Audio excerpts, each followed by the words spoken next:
Como eu cobro mais de R$ 5.000 por site de forma organizada, mostrando valor e entendendo o cliente. Esse vídeo aqui é uma continuação daquele vídeo que eu fiz há algum tempo atrás sobre como eu fiz mais de R$ 5.000 em 21 dias sendo programador com freelance. E eu percebi que naquele vídeo ficou bastante dúvidas referentes a alguns tópicos que eu passei. E um deles era com relação à cobrança. Quanto que eu cobrava, se eu cobrava mensalidade para manutenção, como que eu recebia, entre outras dúvidas. Então eu decidi responder essas dúvidas aqui nesse vídeo. Então ele é uma parte 2 daquele vídeo. Então se você não assistiu, assiste aquele vídeo, vou deixar aqui no card o vídeo linkado. Mas se você não assistiu, não se preocupe, esse vídeo aqui não vai ter um vínculo direto. É outra explicação, só que meio que de forma mais aprofundada daquele vídeo. Então antes de mais nada, eu sou o Dev Pedroca, sou desenvolvedor de software, trabalho na gringa há um tempo já e crio conteúdo tanto aqui no YouTube como no Instagram. Eu vou pedir até para vocês me seguirem no Instagram pra gente bater essa meta de 13 mil seguidores. Então, se vocês quiserem me acompanhar lá no Instagram, pode mandar até uma DM, eu respondo geral que manda dúvida pra mim referente a freelance, entre outras coisas. Então é só mandar uma mensagem lá e vamos trocar um papo, beleza? E também curta esse vídeo, comenta o que você achou, qual que são suas dúvidas referente a ele. Mas antes de você comentar, assiste o vídeo, né? Porque muitas vezes você já vai ter a sua dúvida sanada aqui. Então, como que eu faço para cobrar mais de R$ 5.000 por site? Eu vou responder isso em algumas perguntas, então a gente tem bastante pergunta aqui. E aí a gente tem algumas perguntas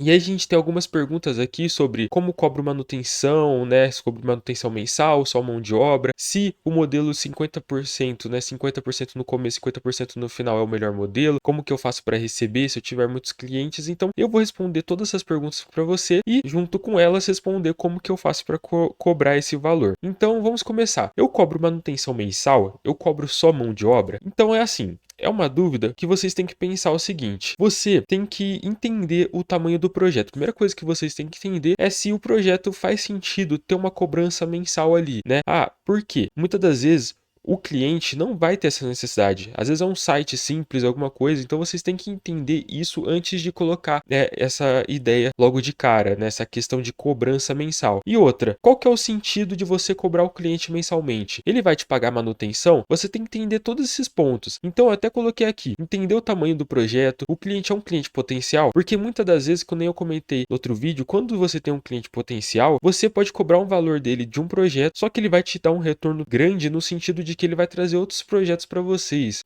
me entendem? E tem a questão da hospedagem própria. Isso aqui é interessante porque se o cliente tem uma hospedagem própria, muitas das vezes ele já entende um pouco do negócio. Quando ele não tem, você consegue até adicionar essa hospedagem. Isso já é uma grana que entra, porque você vai prestar o serviço de hospedagem, você vai fazer toda a questão de infraestrutura e para deixar o sistema no ar, na sua máquina, você vai cobrar um valor X do cliente. Então, assim, a hospedagem própria você também tem que validar isso. Só que essa aqui não é a resposta, né? Se eu vou cobrar mensal ou se eu vou cobrar uma cobrança única. O que você tem que entender é o seguinte, com relação à manutenção e cobrança fora do escopo. O que a gente entende quando a gente fala de manutenção, quando você está fazendo um site? Quando a gente fala de manutenção, é que você vai fazer correções e falhas, né? Correções de falhas, no sentido de tipo assim, a tela parou de funcionar, começou a piscar, coisas do tipo no front-end. Isso é um problema de código, não é um problema assim que é novo, não é uma coisa que eles querem um detalhe novo. São detalhes que você não previu e assim, você tem que arrumar. Muitas das vezes são problemas de escopo ali quando você construiu, problemas de integração com a API. Isso daí são manutenções que você tem que fazer sem cobrança nenhuma, não tem como você ficar cobrando isso, entende? Agora, quando a gente fala em manutenção, a gente tem outros tipos de manutenção. Agora, quando a gente fala em cobrança mensal de manutenção, são tanto para você ficar de olho no site o tempo inteiro, como para você fazer alguns ajustes pequenos e algumas melhorias. Isso é o que eu acredito na minha visão. Se você vai cobrar uma manutenção, então você vai colocar ali, ó, eu vou fazer o site para você, uma landing page ou algo do tipo, né, um site institucional, e eu vou cobrar uma manutenção ali mensal de 100, 200 reais por mês para a gente ir fazendo as melhorias, eu controlar, né, se cair uma API, se a gente fazer trocas, mudanças, enfim. Isso eu acho que tem que ser cobrado. Mas manutenção, no sentido de correção de falhas, você não tem que cobrar. Por quê? Isso é um problema seu, você que cometeu esses erros. Não tem por que você cobrar do cliente um problema que você fez, entendeu? Então é algo que vocês têm que ter em mente, porque muitas das vezes eu vejo muitas pessoas que estão no mercado, já vi isso acontecendo, querendo cobrar do cliente um erro dele. Então o código começou a travar, começou a falhar e ele queria cobrar do cliente para fazer a correção, sendo que ele entregou o código mal feito. Então vocês têm que ter isso em vista. E aí, logicamente, você tem que fazer cobranças fora do escopo. Então você pode ou falar para o cliente que ele vai te pagar um valor mensalmente, e aí você pode fazendo alterações que não estão relacionadas ao escopo, mas nada muito extenso, ou você pode cobrar de forma específica algo que meio que foge dos requisitos, que eu até selecionei aqui os nossos documentos de requisitos. Então assim, quando o cliente pede algo que não está no escopo, não está nos requisitos do sistema, então ele pede uma nova integração, ele pede um novo layout ou algo do tipo, você tem que cobrar, porque isso não faz parte do projeto. Então vocês têm que entender isso com relação à manutenção e com relação à cobrança. Mas aí vem a dúvida, né? Como eu cobro isso? Porque isso é um pouco complexo, né? Como que você faz para cobrar esse valor? Como que eu faço para cobrar esse valor de 5 mil? Uma coisa que eu acho que vocês têm que entender, que logo de início vocês não vão conseguir cobrar 5 mil reais em um projeto. E nem todos os projetos eu cobro 5 mil reais. É aquilo que eu já expliquei. Vocês têm que entender o cliente, vocês têm que entender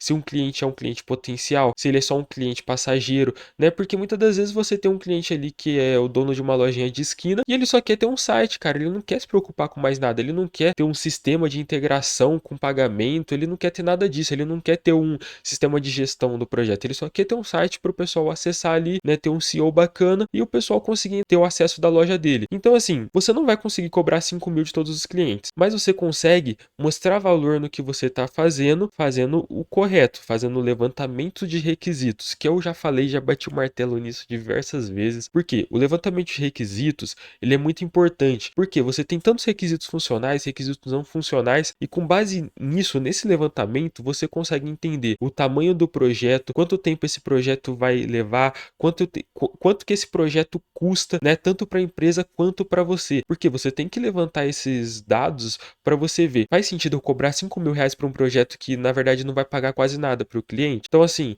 muitas das vezes vocês não conseguem perceber isso logo de cara quando o cliente fala, eu quero um site institucional. Só que aí você vai pensar, beleza, por que ele precisa de um site institucional? Vamos fazer o levantamento de requisitos aqui. Então assim, tem vários detalhes. Então, a primeira coisa que vocês têm que fazer é o levantamento de requisitos. Pesquisem aí na internet, cara, tem vários assuntos sobre, é muito importante. Na faculdade, a gente tem uma matéria completa sobre levantamento de requisitos. E assim, é uma das matérias mais importantes, só que querendo ou não, até eu não gostava muito porque é muito teórica. É um conteúdo muito teórico. Só que se você não tiver os documentos, se você não tiver esses documentos bem estabelecidos, você vai ter muita dor de cabeça. E eu falo isso com experiência própria, porque eu já fiz projetos onde eu não fiz documento de requisitos, e aí chegou lá na frente, o cliente começou a pedir alteração, só que eu não tinha por que falar não, porque não tinha documento para comprovar que ele não tinha falado isso antes. E aí eu já tinha também trocado o número de WhatsApp, enfim, várias dores de cabeça. Então, façam o levantamento de requisitos, ele é muito importante. Então, feito o levantamento de requisitos, vocês vão conseguir responder a seguinte questão: quanto tempo vou gastar em cada etapa? E aí vocês vão pensar, tá, o que seria isso? Você vai ter ali a etapa do front-end, vocês vão ter a etapa de integração, a etapa do back-end, a etapa de banco de dados, a etapa de levantamento de requisitos, que é uma etapa também, essa é a primeira etapa,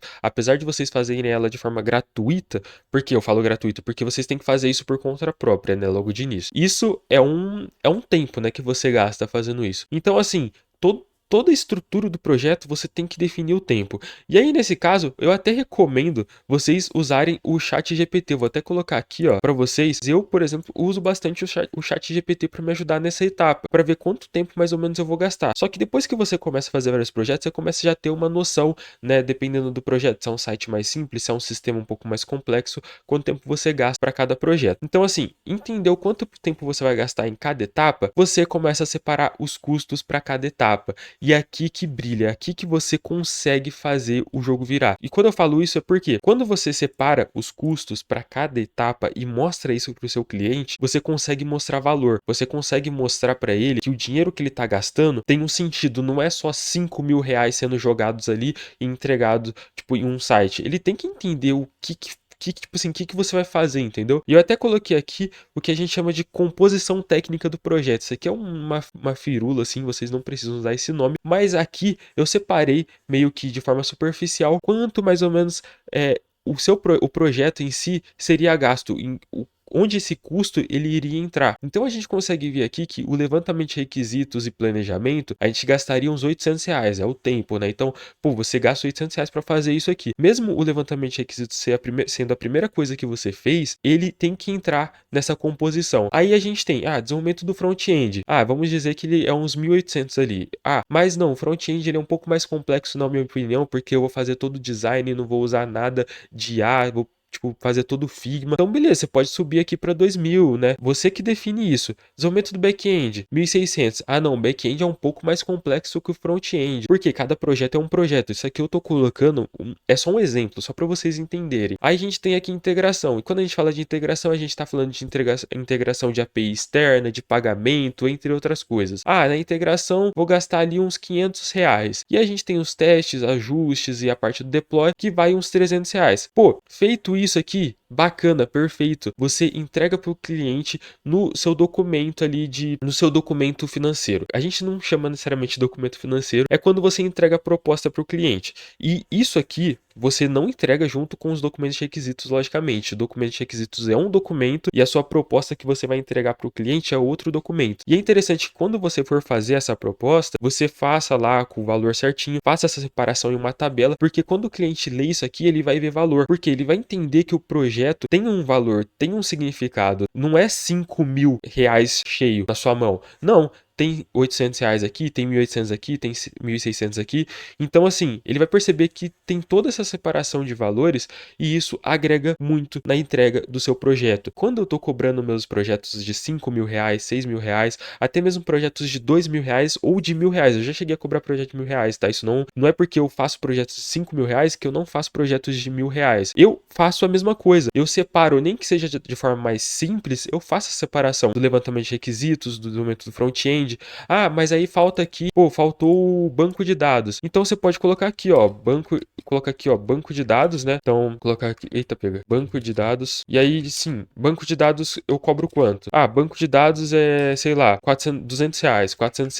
Agora que tem um banco de dados, o valor sobe para 5.400. Então, assim, vocês conseguem entender que vocês fazendo isso, vocês conseguem ter um controle melhor do seu projeto, vocês conseguem ter uma noção e um controle melhor de como que vocês vão cobrar isso, e com base nisso, vocês começam a ter noção do resto das informações que eu passei anteriormente. Então, esse projeto vai precisar de manutenção? Tá, esse projeto tem um back-end e tem uma integração com a API externa. Então, sim, ele vai precisar de manutenção, mas talvez não é uma manutenção de falhas, é uma manutenção que eu realmente preciso ficar ali mensalmente, então eu tenho que passar isso para o cliente. Ou se cair o sistema por conta da integração, né, eu vou lá e corrijo. Então, tudo isso vocês têm que ter detalhado, tá? E aí vocês conseguem entender com base nisso, no tamanho do projeto, se o cliente é um cliente potencial, se é uma hospedagem própria ou não. Quando eu coloco aqui hospedagem própria, é mais para a questão da cobrança, tá? Porque se o cliente não tem uma hospedagem, você pode oferecer a sua hospedagem para ele. E aí você consegue cobrar um valor à parte. Então, essas seriam as duas primeiras perguntas que vocês conseguem ter ali como respostas da minha parte. A gente entra aqui no modelo. 50-50 é o melhor modelo? O que é o 50-50? Muitas pessoas não sabem disso, apesar de ser bem simples. É você receber 50% do valor na entrada e a outra 50% é na entrega do projeto. Só que aí a gente tem um problema. Imagina o seguinte, você tem um projeto que ele custa ali, vamos dizer que ele custa R$ 10.000. Esse projeto ele custa R$ 10.000 e aí você fala para o cliente que você só consegue receber se você receber 50% na entrada e outras 50% na entrega. Cara, vocês têm noção que R$ 10.000 é literalmente R$ 5.000 logo de cara e mais R$ 5.000 depois? Tipo assim, eu não faria isso. Se eu fosse um cliente, eu nunca pagaria R$ 5.000 no começo do projeto.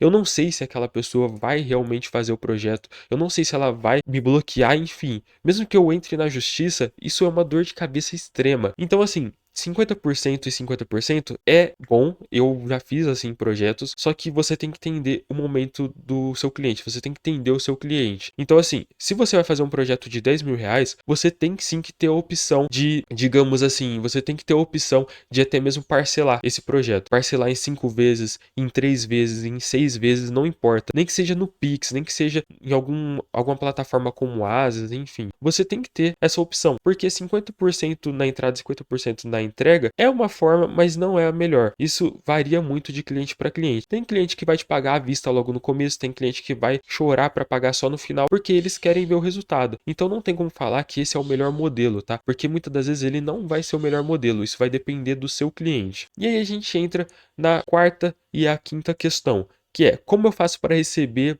e eu preciso ter uma conta PJ? E aí, assim, a gente tem que considerar o seguinte: se você está fazendo freelance, você está prestando serviço, certo? E se você está prestando serviço, você não é mais um trabalhador, você meio que é uma empresa. Então, sim, você precisa ter PJ. E assim, o fato de você ser PJ é uma coisa que vocês têm que ficar de olho, porque muitas pessoas começam a receber só na pessoa física. E aí começa a entrar muita grana, e aí vai dar BO lá na frente. Então, o que eu indico? Você começou a fazer seus freelances, você tá vendo que tá dando certo, sai da pessoa física e abre uma PJ. Você não vai gastar quase nada, é muito tranquilo de você fazer isso, você não vai ter muita dor de cabeça, e quando você começa com o MEI, né? Então a única coisa que você vai ter que pagar é uma taxa ali de R$ 87 mais ou menos, mais algumas outras coisas que você tem que ficar de olho e cara, é tranquilo, fazer a nota fiscal, emitir nota fiscal para o cliente e não vai ter dor de cabeça. Você tem que ser pessoa física para prestar serviço. Isso é muito importante, pessoal. Vocês têm que receber como pessoa física não, desculpa. Vocês têm que receber como pessoa jurídica, não como pessoa física, porque isso aqui pode dar problema lá na frente, tá? Dependendo do valor que vocês começam a receber e começar a alavancar muitos projetos,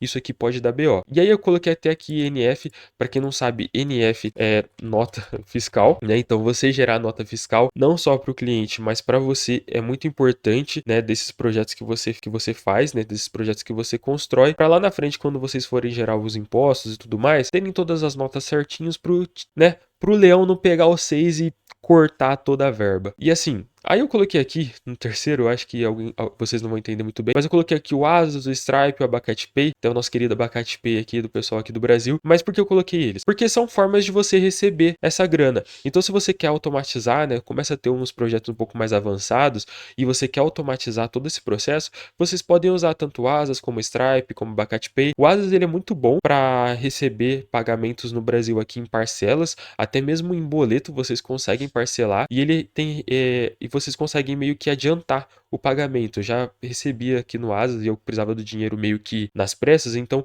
eu perco uma parte, mas não é muito, é bem pouco assim, e eu consigo pegar o dinheiro bem rápido. O Stripe eu recomendo para meio que quando vocês vão fazer freelances na gringa, ele é muito bom para vocês receber essa grana do exterior. E o Abacate Pay é assim, eu coloquei aqui porque eu conheço o pessoal, acho bacana o projeto e é até legal porque é recebimento em Pix e tudo mais e a taxa deles é bem baixa assim do mercado. Então, respondendo como que vocês recebem é assim, vocês vão receber como pessoa jurídica, vão fazer nota fiscal e se vocês quiserem automatizar, vocês podem usar uma dessas ferramentas. E aí, beleza. Respondido isso, acabou. É isso? Acabou? Não tem mais nada? Beleza. Aí vem uma pergunta que eu vi nos comentários lá que era o seguinte: se eu tiver muitos clientes, eu fico sufocado? Assim, depende, tá? Porque, vamos lá. Eu acredito que no início vocês vão ter poucos clientes, tá? Isso é uma, assim, não é uma verdade, mas eu acredito que vocês não vão ter muitos clientes de início. Outra coisa que vocês têm que ter em mente é que vocês precisam ser mais seletivos. Então, começa a vir muitos clientes, muitas indicações, vocês começam a receber muitos projetos, começam a ser mais seletivos. Muitas das vezes, aceitar pouco é melhor do que aceitar muito, entendeu? Então, você ter uns 3 ou 5 clientes ali que te paga bem, né, que são clientes recorrentes, é melhor do que você ter 20 clientes que te paga e, tipo assim, some, você não consegue nem usar como referência e é muita dor de cabeça. Então, assim, se você começar a ter muitos projetos, começar a ter muitos clientes, o que eu indico é que você comece a ser mais seletivo com esses clientes ou comece a contratar mais pessoas, porque eu vejo o seguinte: se você está começando a ter muito cliente, você está começando a ter muita entrada, né, no caixa, está começando a receber bastante, o que faz mais sentido é você não ser egoísta e contratar mais pessoas, nem que seja um desenvolvedor front-end ou um full stack júnior, para essa pessoa te ajudar, né? Ou até mesmo um amigo, fala assim, cara, entra nessa parceria comigo, vamos abrir uma empresa, uma agência, e aí vocês começam a receber. Então, assim, esse é o vídeo, o fluxo desse vídeo meio que basicamente foi esse. Como que eu cobro esses R$ 5.000? É dessa forma, então, entendendo o cliente, entendendo o tamanho do projeto, eu consigo levantar os requisitos, consigo organizar isso, tipo, deixar esse projeto de forma mais organizada, conseguir mostrar valor no que eu tô cobrando e entender o cliente. E dessa forma, eu consigo cobrar sem medo algum R$ 5.000. E assim, uma dica para vocês que estão começando. Eu sei que de início dá até medo quando uma pessoa entra em contato com vocês e aí ele fala que quer fazer um projeto e vocês pensam, pô, será que vale 5 mil reais? Será que se eu cobrar 5 mil reais ele vai meio que rejeitar? Assim, uma das dicas que eu gosto de passar pro pessoal que manda mensagem no meu Instagram é o seguinte: se o cliente, você acha que aquele projeto vale mais de 5 mil reais, vale mais de 3 mil reais, cobra ali, tipo assim, 5.500 ou 4.500. Se o cliente chorar, fala assim: ah, não, tá muito pesado. Aí você responde, cara, você tem que ser humilde também. Fala assim, pô, desculpa aí. Nem, na verdade, não precisa falar desculpa, tá? Você não tem que falar desculpa, não. Desculpa. Vocês não tem que falar desculpa. Vocês têm que falar o seguinte: pô, a gente pode renegociar. O que você acha desse valor? A gente pode tentar chegar num valor que fica bom para as duas partes. Isso é uma negociação. Você tá tentando negociar com o cliente um valor que fica bom para ele e um valor que fica bom para você. Agora, se, por exemplo, você acha que o valor do projeto é 5 mil e o cliente fala que 5 mil tá pesado, você tenta negociar 4, 3.500 e ele ainda fala que tá pesado, cara, aí eu já não recomendo muito você seguir com esse cliente. Porque se o projeto vale 5 mil e você abaixa ele para 2,5 ou 2 mil, cara, tipo assim, você não vai estar saindo no lucro. Eu já fiz isso, já tive muitas dores de cabeça e eu não recomendo. O que eu recomendo é que vocês façam uma negociação justa, que seja bom para os dois lados e que não afete o valor no seu total, né? Então, se o projeto é 5 mil, eu recomendo que vocês vão abaixando de pouco em pouco, mas não no extremo, beleza? Então é isso. As minhas dicas para como vocês podem cobrar seus projetos são essas. Vocês separam os requisitos, fazem todo esse levantamento de tempo, né? Faz toda a separação ali de quanto cada parte, cada etapa do projeto vai custar, a composição do projeto em si e entende o seu cliente. Essa é a melhor forma de você conseguir cobrar valores altos em um projeto. E logicamente você tem que buscar o lead certo. Não adianta nada você querer cobrar 5 mil para o cara que tem um mercadinho de esquina, né? Muitas das vezes ele não vai te pagar 5 mil. Mas sim, um cara que tem um mercado no centro da cidade pode te pagar 5 mil. Vocês têm que entender o cliente. Só que isso é um assunto para outro vídeo. Então, se você gostou desse vídeo, se você ficou com alguma dúvida, comenta aí nos comentários. Estou respondendo geral. E é isso, galera. Valeu, muito obrigado, tamo junto e falou.